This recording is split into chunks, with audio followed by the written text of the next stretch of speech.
दुनिया क्रिकेट का सबसे बड़ा मेला यानी कि ओडीआई वर्ल्ड कप जो हर 4 साल के बाद इंटरनेशनल क्रिकेट काउंसिल जो है वो ऑर्गेनाइज करवाता है और इस दफा ये ओडीआई वर्ल्ड कप भारत के अंदर खेला जा रहा है। बजाहिर तो जो आईसीसी का इवेंट होता है इसमें आईसीसी होम कंट्री की तरफ जो जानिबदारी है वो नहीं रखता, लेकिन इस दफा तारीख जो है वो बिल्कुल पलट चुकी है। वो भारतीय क्रिकेट बोर्ड जो आईपीएल में फिक्सिंग की वजह से पूरी दुनिया में गंदी निगाह से देखा जाता है, जनाब अब यही हाल जो आईपीएल के साथ वो करते हैं, यही इन्होंने कुछ टीमों को फेवरेट करार देने के चक्कर में इंटरनेशनल क्रिकेट काउंसिल के साथ कर दिया है। आज जनाब श्रीलंका और इंग्लैंड के मैच में फिक्सिंग के जो खतरनाक सबूत हैं वो सामने आ चुके हैं। ऑस्ट्रेलियन एक्स क्रिकेटर जो है जनाब शेन वॉटसन, उन्होंने एक स्टेटमेंट दी और इसके अलावा जो भारत के साबिक कोच और करंट कमेंटेटर हैं रवि शास्त्री साहब, उनकी भी एक स्टेटमेंट है। दोनों स्टेटमेंट्स मैंने आपके सामने रखनी है ताकि आपको पता चले कि इस वक्त जो पाकिस्तान की क्रिकेट टीम कप्तान बाबर आजम की कप्तानी में भारत के अंदर इस ओडीआई वर्ल्ड कप को खेलने के लिए गई हुई है, उसके साथ किस तरह की जो खतरनाक और खौफनाक साजिशें हैं वो रची जा रही है, किस तरह से पाकिस्तान को वर्ल्ड कप 2023 की जो सेमीफाइनलिस्ट टीमें हैं उनसे बाहर करने के चक्कर में पूरी एक नई गेम जो है वो तरतीब दे दी गई है। बीसीसीआई और आईसीसी मिलकर किस तरह से पाकिस्तान के खिलाफ सारी चालें चल रहे हैं, ये सारी डिटेल्स जनाब वो दो स्टेटमेंट जब आप सुनेंगे तो आपको भी समझ आ जाएगी। ओपन एंडेड जनाब वो स्टेटमेंट्स हैं और उन स्टेटमेंट्स को आपने खुद एनालाइज करना है। मैं सिर्फ आप तक पहुंचाऊंगा, मैं कड़ियों को आपस में हल्का सा टच करूंगा, मिलाना आज की वीडियो में जनाब आपने या वीडियो को मुकम्मल देखेगा और आपको पता चलेगा कि जनाब चल क्या रहा है। लेकिन उससे पहले दो चीजें हैं। एक, कप्तान बाबर आजम की कप्तानी को लेकर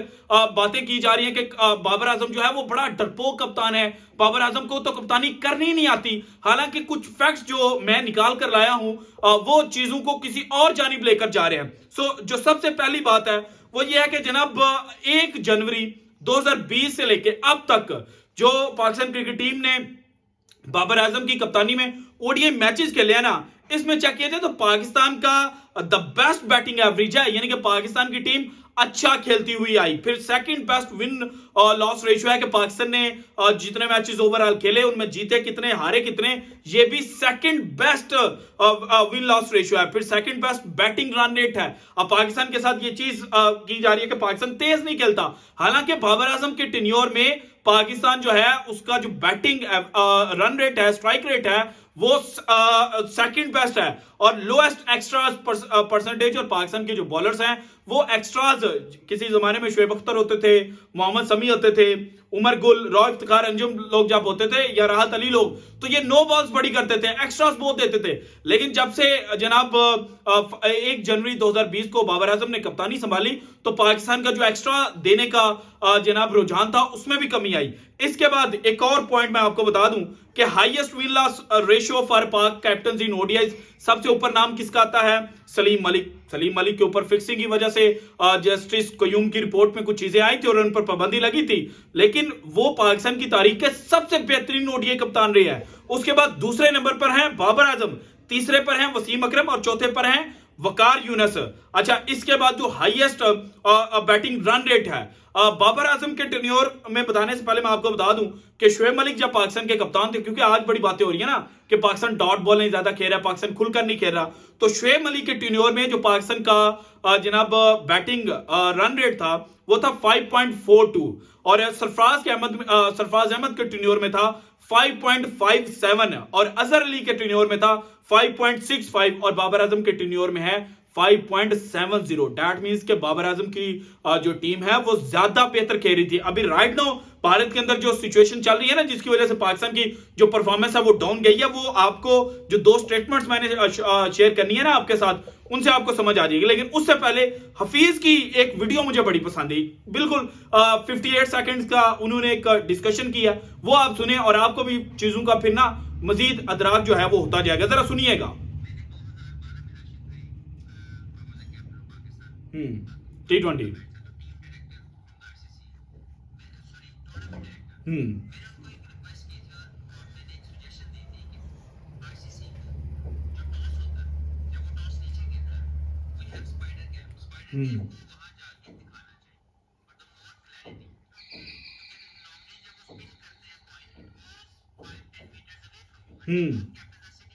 बिल्कुल। ये जो आज हफीज ने बात की ना कि जनाब जब टॉस उछाला जाता है, वो जनाब 2 3 4 5 मीटर तक दूर चला जाता है, फिर मैच रेफरी जाता है, वही उधर से बोल देता है कि फलानी टीम जीत गई है। तो ये हफीज का इस लम्हे पर यह बात करना इंडिकेट कर रहा है कि दाल जो है उसमें कुछ ना कुछ काला जो है वो जरूर है। अब आते हैं जनाब स्टेटमेंट्स की जानिब, और उससे पहले जरा याद कीजिएगा पाकिस्तान और अफगानिस्तान का मैच चेन्नई की जिस पिच पर खेला गया, ये वही पिच थी जो ऑस्ट्रेलिया के खिलाफ भारत खेला था, और ऑस्ट्रेलिया के पास स्पिनर्स ज्यादा बेहतर नहीं थे, इसीलिए स्पिनिंग कंडीशन वाली बनाई गई और ये कहा गया कि 4th डे की पिच थी, टेस्ट का 4th डे, यानी कि जब पिच जो है वो फट चुकी होती है या ऑलमोस्ट फट चुकी होती है, आपने जो रफ एरियाज होते हैं उनको यूज करना होता है। सेम पिच पाकिस्तान के साथ जनाब अफगानिस्तान को खिला दिया। अफगानिस्तान के पास तगड़े स्पिनर थे, उन्होंने बड़ा अच्छा इस्तेमाल किया उस पिच का। लेकिन इससे पहले जो पाकिस्तान मैच खेला था जनाब बेंगलुरु में ऑस्ट्रेलिया के खिलाफ, उसकी पिच कैसी थी, इसके बारे में रिपोर्ट दी थी भाईजान शेन वाटसन ने, और शेन वाटसन ने कहा था, Shane Watson says it's a good wicket with a nice grass cover, it's rock hard, balls gonna zip nicely for the pacers, for the spinners there won't be much purchase, so deception's gonna be their friend, lot of dew has been around in the last 2 days। उन्होंने कहा था कि बेल्टर pitch है भाईजान, ball zip करेगी, बल्ले के ऊपर आएगी, ठुकाई होगी प्लेयर्स की, जो फास्ट बॉलर जितने आएंगे ना, तो भाईजान पाकिस्तान का वहां पे स्ट्रेंथ क्या थी ऑस्ट्रेलिया के खिलाफ, खास तौर पे पाकिस्तान की स्ट्रेंथ तो स्पिनर था ना, वहां पे पाकिस्तान ने उसामा मीर को ट्राई आउट किया, तो इस तरह की पिच बनाकर दी गई। दूसरी जानिब आज मैच खेला जा रहा है इंग्लैंड और Sri Lanka, same stadium same pitch, लेकिन रवि शास्त्री इस पिच के बारे में क्या कहते हैं, और यहां पर जनाब 156 पर जो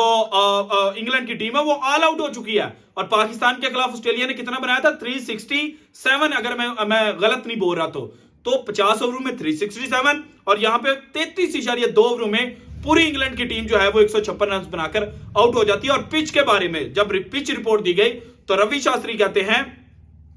Ravi Shastri says the pitch today might be a little bit on the slower and drier side, the pitch will be slower and drier side. तो क्या इंडिकेट कर रहा है कि ऑस्ट्रेलिया जो इंग्लैंड है उसका मुकाबले पर जो श्रीलंका है उनके पास प्लस पॉइंट क्या है, उनके पास उनका सबसे बड़ा जो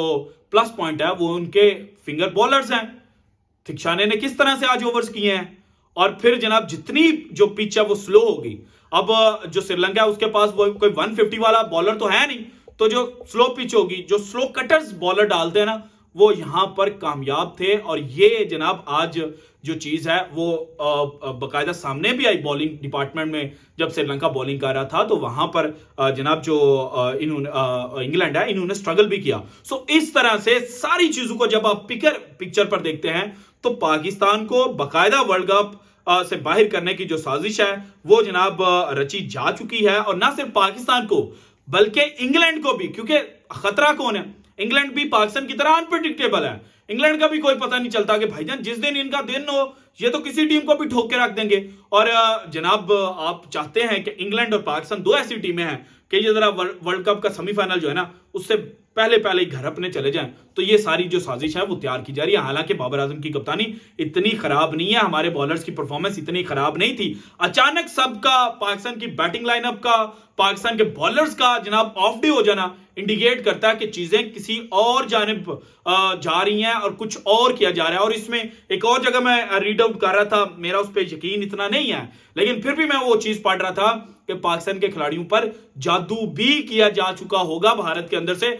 और माजी में ये चीजें सामने आ चुकी हैं। सो इस तरह से पाकिस्तान को वर्ल्ड कप से आउट करने के लिए जनाब ये पूरा एक फिक्स्ड मैच जो है वो आईसीसी और बीसीसीआई मिलकर खेल रहे हैं। सो इस तरह से आईसीसी जो है उसको इंटरनेशनल क्रिकेट काउंसिल आज से ना रीड किया जाए ना पढ़ा जाए, बल्कि ये कहा जाए कि ICC is equal to Indian cricket council. So this is it from today's episode. अगर आपको वीडियो पसंद है लाइक कीजिएगा, ज्यादा से ज्यादा शेयर कीजिएगा, अपनी कीमती राय का इजहार लाजमी कीजिएगा, और अगर आपने अभी तक चैनल को सब्सक्राइब नहीं किया तो कर दें। शुक्रिया, अल्लाह हाफिज।